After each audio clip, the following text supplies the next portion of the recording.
नमस्कार मित्रों, थंबनेल में आपने देख ही लिया होगा। आज हम भगवान कृष्ण के जीवन से संबंधित दो प्रमुख बातों की चर्चा करेंगे। पहला तो ये कि उनके जीवन में 8 के अंक का क्या महत्व था, और दूसरा ये कि 16,000 से अधिक रानियों के होने के बावजूद वे ब्रह्मचारी कैसे थे और कैसे ऐसा संभव है। 16,000 से अधिक स्त्रियों से विवाह करने के बावजूद उनका ब्रह्मचारी होना कैसे संभव है। मित्रों, भगवान कृष्ण ब्रह्म के पूर्णावतार थे, संपूर्ण शक्तियों से संपन्न थे। मुस्कुराते मुस्कुराते ही वे बड़े बड़े काम कर जाते थे। बड़े भारी डिप्लोमेट थे। डिप्लोमेसी का पुरोधा आप उन्हें कहें तो गलत नहीं होगा, लेकिन यह उनके जीवन का दूसरा पहलू है जिस पे अलग से बात हो सकती है। टॉपिक पे आते हैं। भगवान कृष्ण के जीवन में 8 के अंक का क्या महत्व था। देखिए, पहली चीज़ तो ये कि भगवान कृष्ण जो थे वे विष्णु जी के 8वें अवतार थे। अष्टम अवतार हैं भगवान कृष्ण। तो ये हुआ 8 का अंक। उनका नाम देखिए, कृष्ण। हालांकि कृष्ण नाम कृषि से आता है, लेकिन कृष्ण का अर्थ काला भी होता है। उनका रंग सांवला था, और जो सांवला रंग होता है वह शनि का द्योतक होता है। उसमें शनि की प्रधानता होती है। और जो लोग अंक शास्त्र जानते होंगे वे जानते होंगे कि शनि का अंक 8 होता है। अंक शास्त्र में शनि का अंक 8 होता है। जैसे हर एक ग्रह के अलग अलग अंक होते हैं। जैसे सूर्य का 1, चंद्रमा का 2, तो शनि का अंक 8। तो ये तीसरी बात हो गई। विष्णु जी के 8वें अवतार, उनका रंग काला, जो कि शनि की प्रधानता बताता है, और शनि का रंग 8 होता है। अब उनके जन्म की तिथि देखिए। उनका जन्म कब हुआ था? भाद्रपद महीने के कृष्ण पक्ष की अष्टमी तिथि को। तो अब इसमें दो बातें हैं। एक तो अष्टमी तिथि 8 का अंक हो गया, और दूसरा कृष्ण पक्ष। फिर वही बात हो गई कि जहाँ बात काले की होती है वहाँ आप शनि का प्रभाव समझिए। तो यहाँ भी 8 का अंक हो गया। अगली बात ये कि भगवान कृष्ण की 8 प्रमुख रानियाँ थी। रुक्मिणी जी सहित कुल 8 प्रमुख रानियाँ थीं। वैसे उनकी कुल रानियों की संख्या 16,108 बताई गई है। अब ज़रा 16,108 को भी आप देखिए, आप जोड़िए। एक्चुअल में है क्या कि भगवान कृष्ण जितने भी अवतार हैं, ये कहते हैं ना कि मनुष्य ही एक ऐसा प्राणी है, ईश्वर ने मनुष्य ही एक ऐसा प्राणी बनाया है जिसके बाहर भी ब्रह्मांड है, जिसके भीतर भी ब्रह्मांड है। तो हमारे भीतर भी ब्रह्मांड है, सारे ग्रह नक्षत्र हमारे भीतर हैं। तो जो हमारा विशुद्धि चक्र है, तो ये जो विशुद्धि चक्र है जो कंठ में होता है, गर्दन में, मतलब गर्दन कंठ में जो जहाँ पे ज्वाइंट है ना, जहाँ कंठ और कंधा का जहाँ पे संधि स्थल है, वहाँ पर ये चक्र होता है, विशुद्धि चक्र। तो हर एक चक्र की पंखुड़ियाँ होती हैं, पेटल्स होते हैं। तो जो विशुद्धि चक्र है उसमें कुल 16 पंखुड़ियाँ हैं। 8 जो है 8 पंखुड़ी लेफ़्ट में है और 8 राइट में है, तो 8 और 8 कुल 16 पंखुड़ियाँ हैं। मतलब बाईं तरफ 8 है, दाहिनी तरफ 8 है। तो यहाँ भी हमें 8 के अंक का प्रभाव दिखाई दे रहा है। विशुद्धि चक्र में 8 + 8 ऐसे, तो इस तरह से 16 पंखुड़ियों को मिलाकर विशुद्धि चक्र बनता है। और जो भगवान कृष्ण हैं उनका जो निवास स्थान है मनुष्य के शरीर के भीतर, वो हमारा विशुद्धि चक्र है। हमारे विशुद्धि चक्र में वे विराजते हैं। तो ये जो विशुद्धि चक्र है इसमें पंखुड़ियाँ कितनी हुई? 16 हो गई। 8 + 8, यहाँ भी 8 का अंक आया। विशुद्धि चक्र की अगली विशेषता ये होती है कि यह जो चक्र है इसमें जो ग्रह की प्रधानता है वो शनि की है। हर एक चक्र में किसी न किसी ग्रह की प्रधानता होती है। तो विशुद्धि चक्र में शनि की प्रधानता है। और हम अभी बात किए थे, शनि का अंक 8 होता है। अगली बात, उनकी रानियों को देखिए आप, तो उनकी रानियाँ कितनी हैं? 16,108। 8 प्रमुख रानियों की बात पहले हो चुकी, अब 16,108 उनकी रानियाँ हैं। तो अब ज़रा इसको देखिए आप, तो इनको 16,108 तो अब जो है इनको आप देखिए, तो 8 तो उनकी प्रमुख रानियाँ हो गई, जो कि आप दाहिनी तरफ अंक दिख रहा है, 8 प्रमुख रानियाँ हो गई। इसके बाद दूसरा अंक आप लिख कर देखिए 1610। ये जो 1610 है, अगर इनका आप टोटल करेंगे तो फिर आपको 8 आएगा। 6 1 7 1 8 और 8 + 0 = 8। तो ये जो रानियों की संख्या है इसमें भी 8 और 8 हमको मिल रहा है 16,108 में, और पूरा मिला देंगे तो 16 हो जाएंगी। 16,108 का जब पूरा टोटल कर देंगे तो फिर हमें 16 मिल जाएगा। तो ये 16 का अंक क्या है? 16 का अंक विशुद्धि चक्र की पंखुड़ियों की संख्या के हिसाब से है। और वो भी 16 का अंक कैसे बना है? 8 और 8, 8 लेफ़्ट में और 8 राइट में। तो इस तरह से भगवान कृष्ण के जीवन में बार बार 8 के अंक का महत्व आता है। अब 8 का अंक किसका है? सारे ग्रहों में शनि का है। ये जो अंक होता है, ये शनि का जो अंक होता है, ये वैराग्य भाव का द्योतक है, साक्षी भाव का द्योतक है। इस चीज़ को आप याद रखिएगा, ये वैराग्य और साक्षी भाव देता है। तो अब हम आगे जब बढ़ेंगे कि भगवान कृष्ण जो है किस तरह से 16,108 रानियों के होते हुए भी ब्रह्मचारी थे, तो अब हमें समझ में आने लगेगा। मित्रों देखिए, कर्म केवल शरीर से नहीं होता, कर्म के साथ मन का संयोग होना आवश्यक है। अगर कर्म के साथ मन का संयोग नहीं हो तो वह कर्म होता ही नहीं, वह कर्म अकर्म हो जाता है। कैसे? जैसे सूर्य से प्रकाश की किरणें निकलती हैं तो कर्म तो हो रहा है, सूर्य से प्रकाश की किरणें फूट तो रही हैं, धरती को प्रकाशित तो कर रही हैं, कर्म तो हो रहा है, लेकिन कर्म नहीं हो रहा है। सूर्य के द्वारा जितना भी कर्म किया जा रहा है वो अकर्म में किया जा रहा है, उसमें कर्ता भाव नहीं है। तो वो बस हो रहा है। एक होता है करना, एक होता है होना। तो वो हो रहा है, वो कर नहीं रहा है।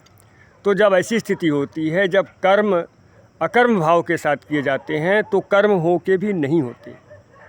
ये एक स्थिति है जो निर्लिप्त भाव से आती है। इसे निर्लिप्त अवस्था कहते हैं, निर्लिप्ता अवस्था, अलिप्त अवस्था, जिसमें व्यक्ति संलिप्त नहीं होता है, कर्म से अलिप्त रहता है। कर्म करता है लेकिन कर्म से वो अलिप्त होता है। तो ये निर्लिप्त भाव का कर्म है। इसको आप अनासक्ति भाव कह सकते हैं, जिसमें कर्म के प्रति आसक्ति नहीं होती है। तो ये जो कर्म है, यह कर्म जब होता है तो ये कर्म के होने के बाद भी वो कर्म नहीं होता। क्यों? क्योंकि उस कर्म के साथ मन का संयोग नहीं होता। इसको आप ऐसे समझिए कि एकमात्र मनुष्य ही ऐसे प्राणी है। पूरे सृष्टि में ईश्वर ने केवल एक ही ऐसा प्राणी बनाया है जो कर्म कर सकता है। बाकी कोई भी प्राणी कर्म नहीं कर सकता।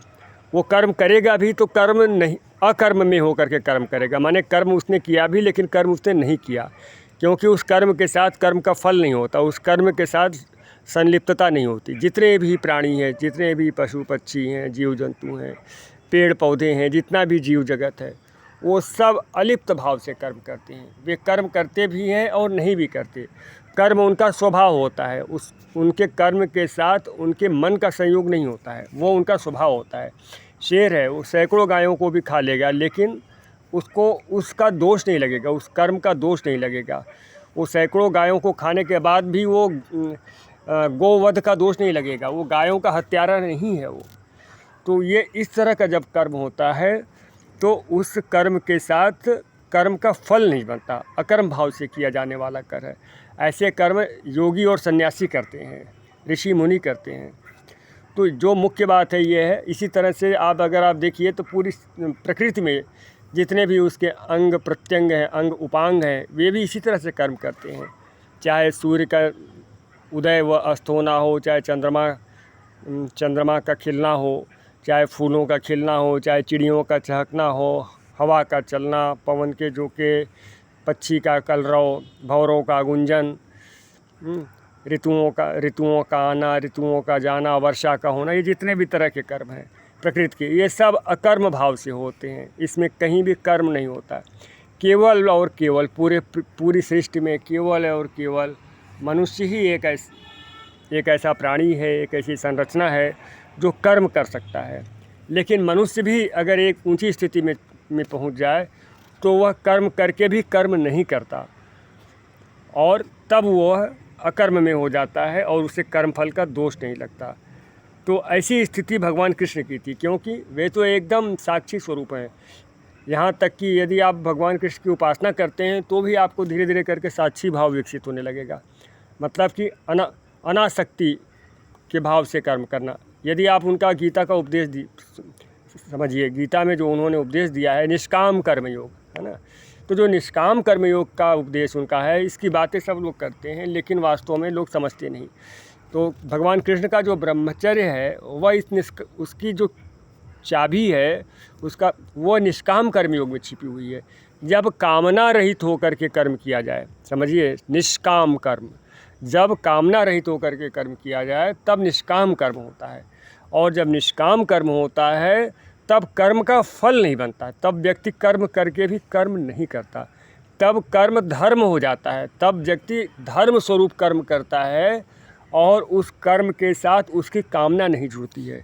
तो ये एक ऊंची स्थिति है जो बनते बनते बनती है। जैसे मैंने उदाहरण से बताया ना, जैसे सूर्य कर्म करता है, चंद्रमा कर्म करता है, सारे प्रकृति के समस्त जो है अंग उपांग कर्म करते हैं, सारे प्राणी कर्म करते हैं। चिड़िया गा रही है, भंवरे जो है गुंजन कर रहे हैं, तो ये तमाम चीज़ें हो रही हैं, कर्म हो रहा है। नदियाँ बही चली जा रही हैं, बादल बने जा रहे हैं, वर्षा हो रही है, फिर वर्षा हो रही, फिर पानी नीचे आ रहा है, फिर जो है वाष्पीकरण हो रहा है, फिर बादल बन रहा है। तो पूरी कर्म तो पूरी प्रकृति में हर क्षण हो रहा है, एक क्षण भी ऐसा नहीं है जब कर्म न हो रहा हो। ये पूरी प्रकृति निरंतर गतिशील है, निरंतर गतिशील है, लेकिन इसके बाद भी वह सारा कर्म अकर्म में हो रहा है। और लेकिन मनुष्य के साथ ईश्वर ने क्या किया है कि अहंकार और प्रति अहंकार, ये दो ऐसी चीज़ें मनुष्य को दे दी हैं जो बाकी जगह पे नहीं है। तो वो जब वह अहंकार और प्रति अहंकार के वशीभूत होकर के जब वह कर्म करता है तब वह वास्तव में कर्म फल के दोष से युक्त हो जाता है, तब उसको कर्म फल का दोष लगने लगता है। जब तक वो ऐसा नहीं करता तब तक उससे कर्म फल का दोष नहीं लगेगा। एक उदाहरण और बताएं, मान लीजिए कोई न्यायाधीश है, अब वो न्यायाधीश जो है न्याय कर रहा है, कोई निर्णय सुनाना चाह रहा है। अब उसको जो है, जो अभियुक्त है, उससे न तो द्वेष है, न तो राग है, न तो द्वेष है, न तो बैर है, न तो मित्रता है। वो कर्तव्य भाव से कर्म कर रहा है। अब वो भले उसे सज़ा सुना रहा हो, फांसी सुना रहा हो, या उसे जो है दोष मुक्त कर रहा हो, कोई भी निर्णय कर रहा हो, लेकिन यदि वह उस अभियुक्त के साथ उसका अटैचमेंट नहीं है, ना तो उससे कोई राग है, ना तो उससे कोई दोष है, तो उसने कर्म करके भी कर्म नहीं किया। भले ही वो किसी को फांसी की सज़ा दे दे, लेकिन उसने कोई कर्म करके भी नहीं उस कर्म किया, उसको उसका दोष नहीं लगेगा। उसने किसी को जेल भेज दिया तो उसको उसका दोष नहीं लगेगा। क्यों? क्योंकि वो तो अपने कर्तव्य भाव से कर्म कर रहा है, जो कि उसका धर्म है। तो जब इस भाव में आकर के कर्म किया जाता है तो कर्म हो करके भी कर्म नहीं होता। आप नहीं कर सकते कि न्यायाधीश तो बड़ा क्रूर है, उसने उसे जेल भेज दिया, या वो तो उसने बड़ा भारी कोई अपराध किया, उसने किसी को फांसी की सज़ा सुना दी तो बड़ा भारी हत्यारा, आप ऐसा नहीं कह सकते हैं। क्यों? क्योंकि वो धर्म स्वरूप कर्म कर रहा है। लेकिन यदि मान लीजिए कि ऐसा करते समय उसकी कोई कामना जुड़ जाए उस कर्म से, अगर अभियुक्त के साथ उसका कोई जुड़ाव हो, या अभियुक्त से उसका बैर हो, या उसकी कोई व्यक्तिगत है ना, उसके व्यक्तिगत कोई भाव हो, कोई विचार हो, कोई भी चीज़ अगर उस कर्म के साथ उसका मन जुड़ जाए, उसका अहंकार और प्रतिहंकार जुड़ जाए, तब वो कर्म फल का दोषी हो जाएगा।